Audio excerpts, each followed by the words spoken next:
What do you guys think? And I know you probably saw some of the replies. What do you think are the gist of the replies that other therapists are sharing about this? Ethics.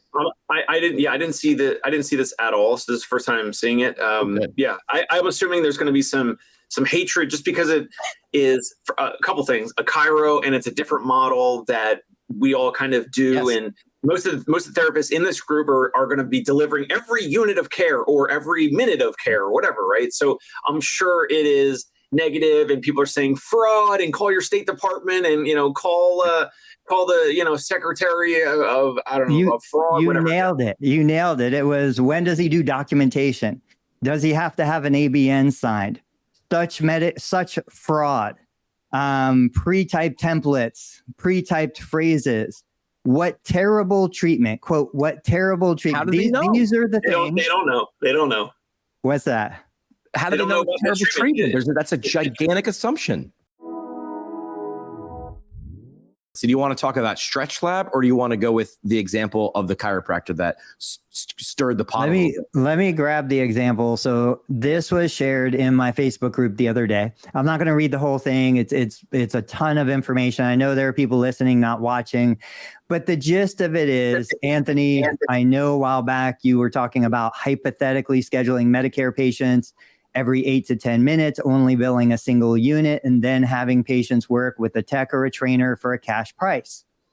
And then they go through this breakdown of a chiropractor who is generating about $960,000 a year. I don't know if these are real numbers or theoretical numbers, but I will say, I know chiropractors doing this. I know a handful of them. I've worked with them. I know them personally. And so it's goes back to return on the investment, right? But what's most interesting about this, so the guys that I know doing it, they're doing it 100% compliant. They're not breaking any rules. They're not violating any laws. But think about that. So in this example, this person is saying 40 to 80 patients a day, 5 days a week. 40 to 80 patients a day, 5 days a week. This is a chiropractic office. What do you guys think? And I know you probably saw some of the replies. What do you think are the gist of the replies that other therapists are sharing about this? Ethics.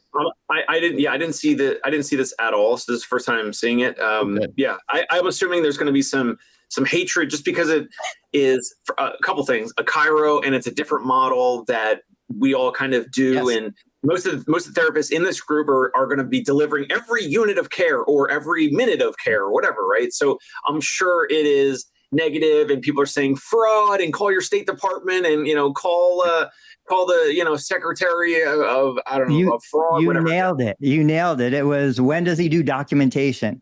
Does he have to have an ABN signed? Such fraud. Pre-typed templates, pre-typed phrases. What terrible treatment? Quote, what terrible treatment? How do they know? These are the things. They don't know. What's that? How do they know what terrible treatment? That's a gigantic assumption. So I'm a believer that if I want to truly see what the consumer values, I look at what the consumer does. Do you think you can have a practice running 40 to 80 patients a day and those patients aren't receiving what they want? Like, it'd be impossible. And again, I know the chiropractors that are doing this, and I know the patients that are going to it. I've got a perfect example. I've got a patient in my clinic right now. I'm treating for a condition. The spouse of the patient drops the patient off because the patient can't drive, goes half a mile up the road, gets a crack, comes half a mile back, and then sits and rides my bike for about 20 minutes while I'm finishing the patient visit that I'm delivering. He goes to that chiropractor every single day, 3 days a week, when the patient's in my clinic to get a crack. He loves it. He pays out of pocket. He would never dream of quitting. He gets everything that he wants for the time invested. And I've talked to chiropractors that'll effectively have 10 treatment rooms set up. Patients will be prepped and ready and laying on 10, adjustment tables, pop, pop, pop, pop, pop. And then as they leave one room, that patient's leaving, the new one's coming in. And it is absolutely a conveyor belt. But again, these are adults, back to Jimmy's point, making a conscious decision to get what they want. They are buying what they want. As much as we hate McDonald's, there's never a shortage of individuals buying McDonald's cheeseburgers and hamburgers and shakes. So it just drives me crazy that therapists put all of their biases on this. Then they complain that they don't make enough money. Yep. And, there are models out there that work, that satisfy the patient, that are compliant with third-party payers, and they just simply refuse to even investigate it. Hold on. So throw that graphic back up. So let me just make sure the audience, so you didn't go too fast, because I think you guys are really smart. I'm a little slower. So what this person is saying, and correct me if I'm wrong, let's say he's seeing 40 to 80 patients a day. He's billing one code for Medicare, and that's sort of like his Costco rotisserie chicken. Like, he knows he's getting one unit of Medicare, and then it's everything after that is an upsell, and it's an a la carte, and it's a decision. While I've got you here, what else can I serve you with? Do I have that right? Yeah, so he's billing in an adjustment code, and basically for chiropractic care to be covered by Medicare, Medicare only covers the adjustment code and only in an acute situation. Right. So the adjustment code based on this email for North Carolina is $38.03. Then he charges $55 for, quote, a buffet of other stuff like that is pens, not covered for Medicare, massage gun. And then they go through doing the math for 40 units at $38 a unit, plus another 40 cash pay at $55 a session, $3,721, 5 days a week. That's $18,600, and does all of the math, leading to $80,000 a month, $960,000 a year. So hold on a second. So all right, let me play devil's advocate or whatever. So if he has someone who comes in and gets an adjustment and that one unit of Medicare, they could leave. Yeah.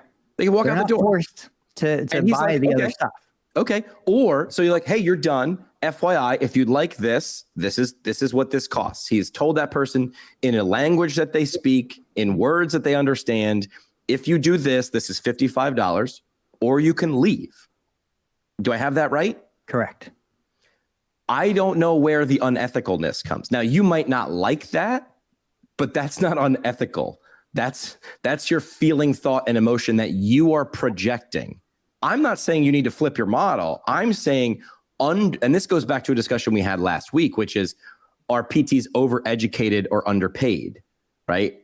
So you're educated to provide a really high value service, and what they value is the evaluation, and what insurance companies or Medicare value less is the treatment. So maybe you should be doing more of the high value thing. It sounds like this person understood the how many points each thing was and decided to score more points. He's like, well, I could kick field goals, that's 3 points, or I could score touchdowns, that's 6 points. So I'm just going to get a lot of balls on the 5-yard line and score a lot of touchdowns, and then let other people on the team kick field goals while I'm scoring a touchdown at the other end of the field.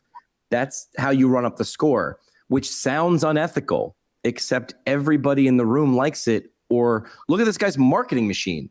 How is he seeing 40 to? Do you think new people are falling off of trees? Here's the one bit of information I would love. What's the repeat customer? What's the person coming back, like you said, 3 times a week? Most likely all of them. Has to be close to all of them, right? Yeah. So I would love to hear from someone in the audience telling me where the unethicalness lies, because that person who's doing that figured out the game and is playing it well.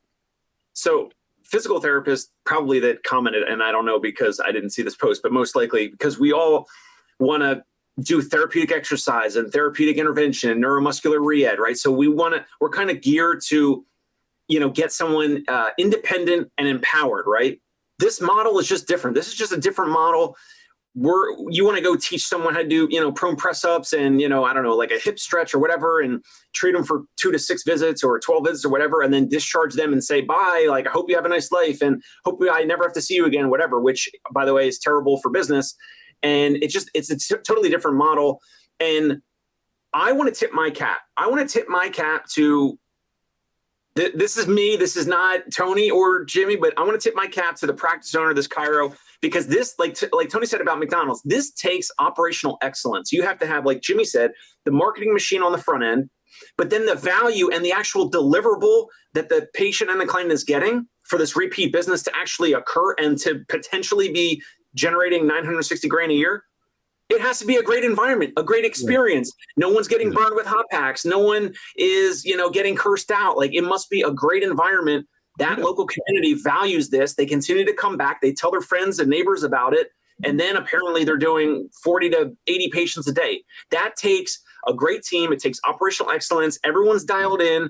And the actual paying clients, so the Medicare beneficiary / paying out of pocket for the non-covered, services, they see or feel value. And just because you don't see or feel the value does not mean that those patients or clients are wrong.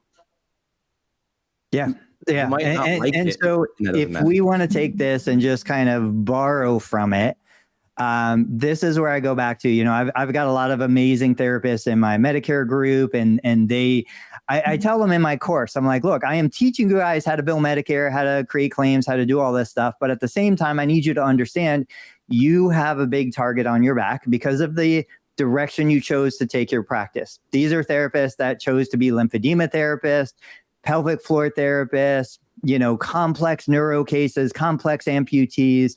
We need you. Like, please don't ever leave the profession. These are amazing clinicians, but they have a giant target on their back because by the nature of their business, they are going to be delivering more services, billable units than anybody else. Right. And so one of the things we need to look at is they're so ingrained. So somebody had posted in my group, great question. Hey, I typically do a 2-hour evaluation. I could see Dave doing a 2-hour evaluation when somebody's paying $500-$600, right? Because they're buying all the stuff. But he wants to do a 2-hour evaluation for a Medicare beneficiary. And he said, I really value the education, building rapport. We go through all of the case history. We do all of this testing. We do all of this stuff. And I'm like, that's cool. But more than anything, let me ask you 2 questions. He was focusing on patient buy-in. Okay. Do you think if you're going through Medicare, obviously you're not getting paid. It's an untimed code. You can do a 2-hour eval. I can do a 10-minute eval. I'm going to get paid the same amount as you. But that's not what we're talking about. It's the patient buy-in. Do you really think if you did an hour versus 2-hour, the patient's not going to buy in? They're not going to, hire you when Medicare is paying the bill? They probably are. But in my practice, and I've tested it over 22 years, like I can do 10 minutes and that patient feels so valued. And the word is feels so valued, feels so listened to, feels so heard, feels like they understand that I am on their side. I am here for them. I can do that in about 10 minutes most of the time. Why do I need to invest 60 minutes, 90 minutes, whatever, 110 minutes when I can achieve the same outcome in 10? And I honestly think, and you guys, I think will agree, patients don't remember 2 hours of information, no matter how much education you're giving them. No way. It's like 3 minutes they'll remember. They don't even remember my name. They don't remember my company name. I tell them one thing, they remember that. So from my perspective, a single unit visit 5 days a week is far more impactful, far more beneficial, far better patient outcome, better patient care experience than doing two-hour sessions a week, because 90% of that 2 hours is wasted. What do you guys think? That is a lot.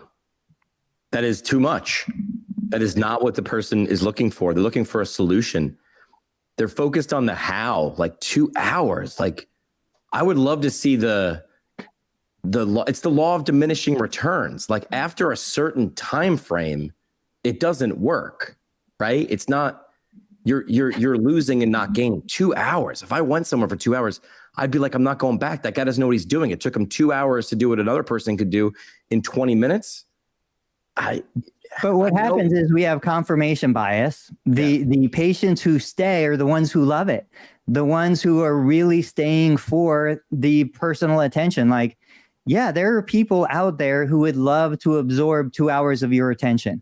And it doesn't matter what you're telling them. They have no idea what you're telling them. They just like that they are the center of attention for 2 hours. But that's not what Medicare is paying us to do. I don't think it improves the patient outcome or anything else.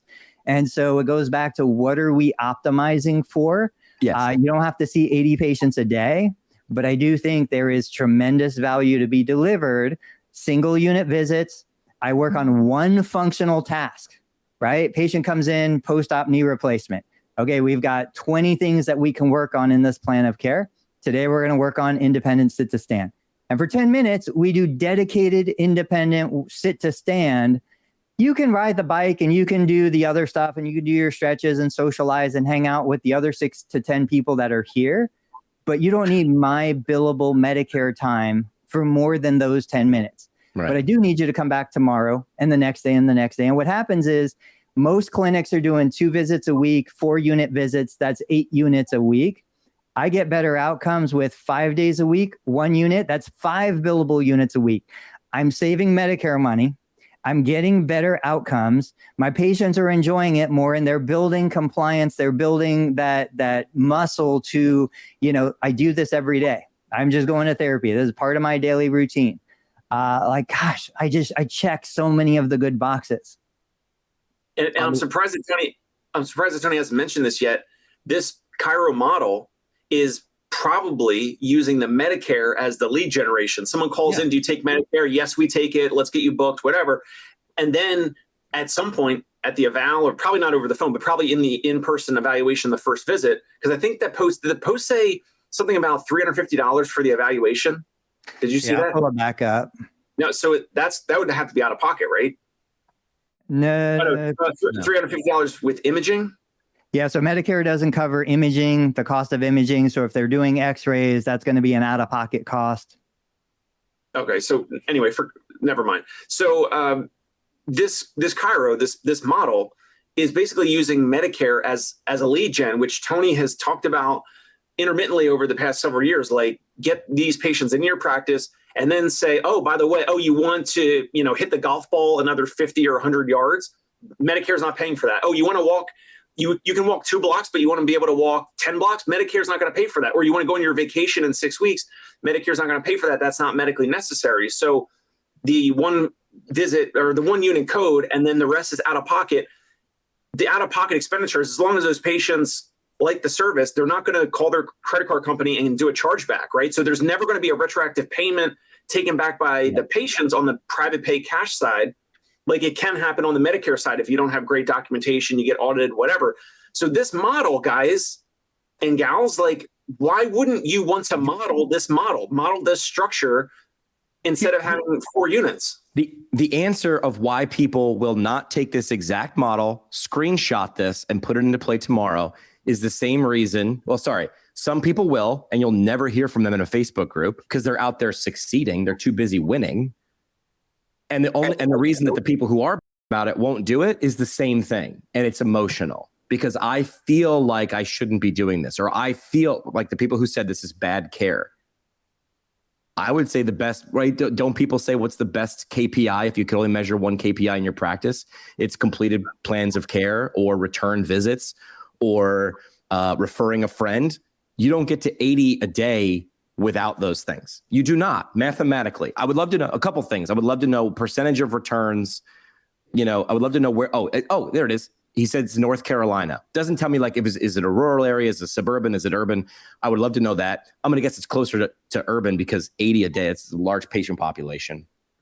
But that's the reason that no one's going to steal this model is because it's emotionally doesn't feel good. So you won't do it. What you'll do in 6 months, we'll do the same episode. Are you mad at the cost of your education or are you mad at the return on investment? And that the same people will bitch about the cost of their education. But to support them before we hit Stretch Lab, I will say that I bet most of the people who are commenting there, if I said, I will guarantee you $1 million if you do this kind of thing, they wouldn't do it. Because they would rather not have the money than do that, which is totally fine. I make those decisions every single day. You guys have heard me say it 100 times. I don't need a nicer house. I don't need a newer car. All I want is time with my kids. If I'm doing 80 visits in the clinic, I can't have the time with my kids. So I will always sacrifice additional income for the time that I can spend with my family. That is a conscious choice, but I'm never going to complain about somebody else doing it. Nope. But you can't do both. You can't complain about not getting paid Right. What you think you're worth. I mean, here's my next poll question. If you want to follow on socials and chime in, this is an open-ended. I said, if you think PTs are underpaid, what is appropriately paid? I need an objective answer. How much money do you need? And then my follow-up question is, how much have you brought in? Because you eat what you kill. Whether you're a one-person show, you only eat what you kill, minus expenses, or from a business owner's perspective, you can only have a portion of what the entire organization brings in. That's just math. So I don't know if you skipped that part, but we did take statistics as a prereq for PT. That's some math. Scott saying a patient's last impression is their lasting impression. Yep. And if it was bad and you felt flim-flammed or scammed, those 80 people a day wouldn't be coming back. And according to that thing, if that's true, they are, and they have no problem eating a Big Mac, the Big Mac version, and there's McDonald's all over the world. The only thing I'll close on this is the advice of when a PT student takes the NPTE is make sure you're answering the question that's being asked. Make sure you're delivering the thing that's being looked for. A 2-hour evaluation may be it sometimes, right? But it might not. But if you're delivering a 2-hour evaluation, when I wanted a solution because my back pain is 1/100th of my problem set, get it to me how I want to do. Ask someone, do you want the 2-hour eval or the 30-minute? And if I want the 2-hour, give me the option to pay for it. Hey, it's Dave Kittle. Are you a healthcare business owner or physical therapy practice owner who is looking to figure out your succession plan or exit strategy? We might be able to help. And in fact, we may be interested in acquiring your practice. If you're interested, you can reach out to me. Shoot me an email at dave@conciergepainrelief.com. That's DAVE@CONCIERGE painrelief.com, or you can call me at any time, 646-781-8884.